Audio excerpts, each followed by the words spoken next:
अस्सलाम वालेकुम वरहमतुल्लाह। उम्मीद है आप लोगों का रमज़ान बहुत अच्छा गुजरा होगा और अब तो 2-3 रोज़े रह गए हैं और ईद आने वाली है। तो इस वीडियो में हम देखेंगे कि ईद पे हम कौन सी ऐसी सुन्नतों को फॉलो कर सकते हैं जो हमारी ईद को भी इबादत बना दे इंशाल्लाह। इसमें से बहुत सारे काम हम कर रहे होंगे ऑलरेडी, लेकिन चूँकि हमें पता नहीं होता कि ये सुन्नतें हैं तो हम इस इंटेंशन से नहीं करते। तो नंबर 1 पे हमने एक काम करना है, वो ईद से पहले करना है, जो कि है सदका फ़ितर अदा करना।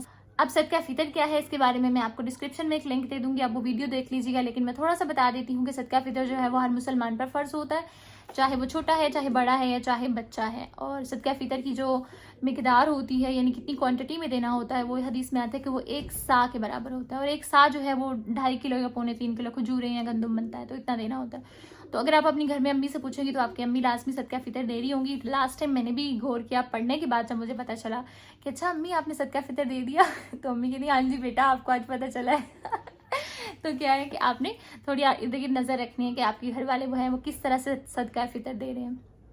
नंबर 2 पे जो हमने काम करना है, हम लड़कियां जो कि मेहंदी लगाती हैं और फिर सारा रमज़ान हमने सारी नमाज़ों पे फोकस किया होता है, लेकिन चूँकि ईद की जब चांद रात आती है तो हम मेहंदी लगा लेते हैं। इशा की नमाज़ हमारी मिस हो जाती है क्योंकि हमें याद ही नहीं रहता कि हमने नमाज़ पढ़नी थी। तो आपने पहले ही नमाज़ पढ़नी है और फिर उसके बाद जो है आपने मेहंदी लगानी है। फिर उसके बाद आते हैं ईद के दिन पे। अब हमारा अच्छा सा ईद का दिन शुरू हो गया है तो हमने फजर की नमाज़ नहीं छोड़नी, क्योंकि लेट नाइट हम रात में जागते हैं चांद रात में, तो हमारी फजर मिस हो जाती है। तो फजर हमने नहीं छोड़नी। और फिर उसके बाद गुसल करना जो है, शॉवर लेना, वो भी सुन्नत है। हदीस में आता है कि आप सल्लम शॉवर ईद पे लिया करते थे, ईद वाले दिन लिया करते थे। फिर जो है खुशबू लगाना, आप अच्छे सा बॉडी स्प्रे लगा सकते हैं। फिर उसके बाद मिसवाक करना, हम ब्रश करते हैं तो आप मिसवाक की भी आदत डाल लें। और ख़ासतौर पे हदीस में आता है कि मिसवाक करना जो है वो अल्लाह ताला की रज़ामंदी का बायस है। तो आपने कोशिश करनी है कि एक मिसवाक ले लें और मिसवाक ट्राई कर लें। मैं आजकल ट्राई कर रही हूँ सिर्फ ये जहन में रखते हुए, जब से कि मुझे ये हदीस पता चली है कि मिसवाक करना जो है वो अल्लाह ताला की रज़ामंदी का बायस है, तो मैं कोशिश करती हूँ कि मैं मिसवाक करना सीखूँ। फिर उसके बाद जो है अच्छे कपड़े पहनना, तो अच्छे और प्यारे कपड़े, नए कपड़े तो हम सब पहनेंगे, तो हमने इस इंटेंशन से पहना है कि ये भी सुन्नत है।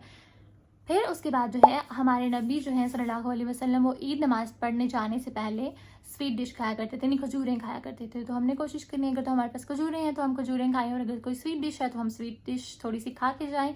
और खजूरें जो हैं वो हमारे नबी सल्लल्लाहु अलैहि वसल्लम ताक नंबर में खाते थे, यानी ऑड नंबर्स में खाते थे, 1, 3, 5, 7 इस तरह से खाते थे। फिर उसके बाद जो है ईद नमाज वो मैदान में अदा करना, यानी बस्ती से बाहर मैदान में अदा करना सुन्नत है। जब मैं ये लिख रही थी रात को, तो तब मैंने गौर किया कि अच्छा इसीलिए ईदगाह हमेशा जो है वो गांव से या फिर शहर से बाहर बनाई जाती है, क्योंकि ये ईद नमाज जो है वो मैदान में पढ़ना सुन्नत है। फिर उसके बाद ईदगाह में औरतों का जाना भी हदीस में आता है। ख़ासतौर पे आप सल्लम ने इस बात पे ताकीद की कि जो हैज़ वाली यानी पीरियड्स वाली औरतें हैं और पर्दा नशीन औरतें हैं, सबको लेके जाया जाए ईदगाह में, ताकि वो मुसलमानों के साथ जो है वो नमाज में या फिर दुआ में शामिल हो सकें। तो अगर तो आप ईदगाह में नहीं जाते पहले, तो आपने कोशिश करनी है इस ईद पर आप लास्ट में ईदगाह में जाएँ और ईदगाह में जाकर नमाज अदा करें। फिर अगला काम जो आता है बहुत मज़े का है कि जब हम तैयार होना शुरू करते हैं अच्छा सा प्यारा सा, चूँकि हम बन के जाएंगे ईदगाह में जाने के लिए, तो हम क्या करते हैं कि हम वज़ू करना भूल जाते हैं। तो आपने पहले वज़ू करना है, फिर उसके बाद आपने तैयार होना है और फिर उसके बाद मेकअप करना है, ताकि आप जाके नमाज़ पढ़ सकें। फिर उसके बाद तकबीरात पढ़ना ईद के दिन, जब आप जा रहे हो रास्ते में, हदीस में आता है कि जब तक जो है इमाम मिंबर पर नहीं आ जाता तब तक तकबीरात पढ़ना सुन्नत है। तो मसनून तकबीरात के जो अल्फाज हैं वो यहाँ पे मैं शेयर कर दूँगी, आप इसको याद कर लीजिएगा और आपने तकबीरात मुसलसल पढ़ते रहना है। फिर ईदगाह की तरफ पैदल जाना सुन्नत है। तो अगर आपके जो ईदगाह है वो वॉकिंग डिस्टेंस पे है तो आप कोशिश करें कि पैदल चले जाएँ, बाइक पे या गाड़ी पे मत जाएँ। और अगर दूर है तो फिर ऑफ कोर्स आप बाइक पे ही जाएंगे या फिर गाड़ी पे ही जाएंगे। फिर उसके बाद जो ईद की नमाज़ होती है वो 2 रकत होती है, और जब हम जमात के साथ नमाज़ अदा करते हैं तो उसकी टोटल 12 तकबीरात होती हैं। पहली जो रकत होती है उसमें 7 तकबीरात होती हैं और दूसरी जो रकत होती है उसमें 5 तकबीरात होती हैं, तो वो हमने जहन में रखना है। फिर हदीस में आता है कि ईदगाह की जो नमाज़ है उसमें सूरतुल आला पहली रकत में और सूरतुल गाशिया जो है वो दूसरी रकत में पढ़ी जाती है। तो ये जब मैं रात को लिख रही थी तो फिर मुझे रियलाइज़ हुआ कि वो अच्छा इसीलिए कारी साहब हमेशा ही दोनों सूरतें पढ़ते हैं। मैं हमेशा सोचा करती थी पता नहीं कारी जो है वो चेंज क्यों नहीं करते, यही दोनों सूरतें पढ़ते रहते हैं, तो मुझे रात को पता चला। अच्छा जी, फिर जब हम ईद नमाज़ पढ़ लेते हैं तो उसके बाद बातें नहीं करनी शुरू कर देनी, बल्कि जो खुतबा है वो खामोशी के साथ आपने सुनना है। फिर उसके बाद आता है मज़े का पार्ट कि हम सब लोगों से मिलते हैं, जितने भी हमारे गांव के लोग आते हैं या जानने वाले आते हैं, हमने उन सबसे मिलना होता है। और जो हमने कपड़े पहने होते हैं बेसिकली उनको दिखाने के लिए, वो हमने कॉम्प्लीमेंट्स लेने होते हैं कि अच्छा तुम्हारा सूट तो बहुत अच्छा लग रहा है, तुम तो बहुत प्यारी लग रही हो। तो फिर हम गले मिलते हैं और हम ईद मुबारक कहते हैं। लेकिन सहाबा किराम जो थे वो जब ईद के लिए गले मिलते थे वो कहते थे कि रब्बाना तक़ब्बल मिन्ना व मिनकुम, कि अल्लाह ताला हमसे भी कबूल करें और आपसे भी कबूल करें जितनी भी आपने इबादत की हैं। तो इस ईद में जब आप ईद गले मिलेंगे तो आपने फिर ये जो अल्फाज कहने हैं कि रब्बाना तक़ब्बल मिन्ना व मिनकुम। और फिर जो है हम वापस आएंगे तो रास्ते को चेंज करना भी सुन्नत है, यानी जाते हुए आप एक रास्ते से गए थे और वापसी पे अगर आपके घर के कोई ऐसे थोड़े बहुत 2 रास्ते बन रहे हैं तो कोशिश करें कि दूसरा रास्ता आप यूज़ कर लें। 2 रास्तों से आना जो है वो सुन्नत है।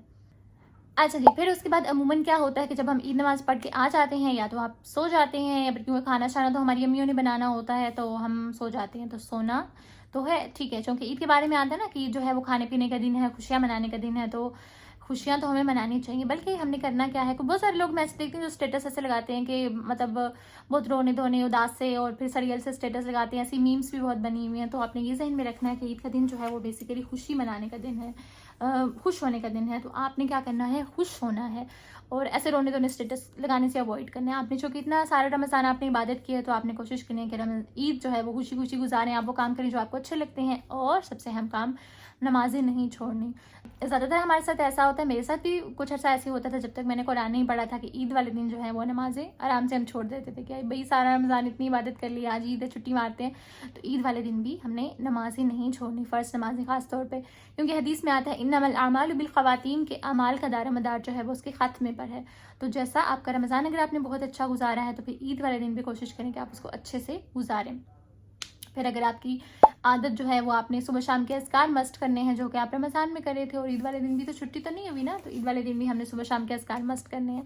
फिर अगर आप बड़े हैं और ईदी देते हैं तो फिर हदीस में आता है कि जो कोई पेड़ की सूरत में ईदी देता है, यानी 2 चीज़ें ईदी देता है, तो उसके लिए जन्नत के सारे 8 के 8 दरवाजे खोल दिए जाते हैं। तो अगर आप किसी को ईदी दे रहे हैं तो साथ में छोटी सी चॉकलेट दे दें, टॉफ़ी दे दें, यानी पेड़ बना के दें, 2 चीज़ें दे दें ताकि आपके लिए जन्नत के 8 के 8 दरवाजे खोल दिए जाएँ और आप जिस दरवाजे से चाहें वहाँ से दाखिल हो सकें। और फिर उसके बाद जो है अगर आप किसी को मिलने जाते हैं, फ्रेंड्स के आपके घर रिलेटिव्स आते हैं, तो जो आपके बाकी काम है आपने उसको अच्छे से करना है, खुशी से अदा करना है। और ईद के कुछ दिन बाद जब आप थोड़ा फ्री हों तो आपने रिफ्लेक्ट भी करना है कि आपका रमज़ान कैसा गुजरा, आपने इस रमज़ान में क्या क्या चीज़ें अच्छी हैबिट्स आपने अडॉप्ट कर ली हैं, कौन सी आदत आपने छोड़ी, जो आपके गोल्स थे क्या वो पूरे हुए या नहीं हुए। तो इंशाल्लाह उम्मीद है कि आप लोगों की ईद अच्छी गुजरे और अपना ख्याल रखें, खुश रहें। अल्लाह हाफ़िज़।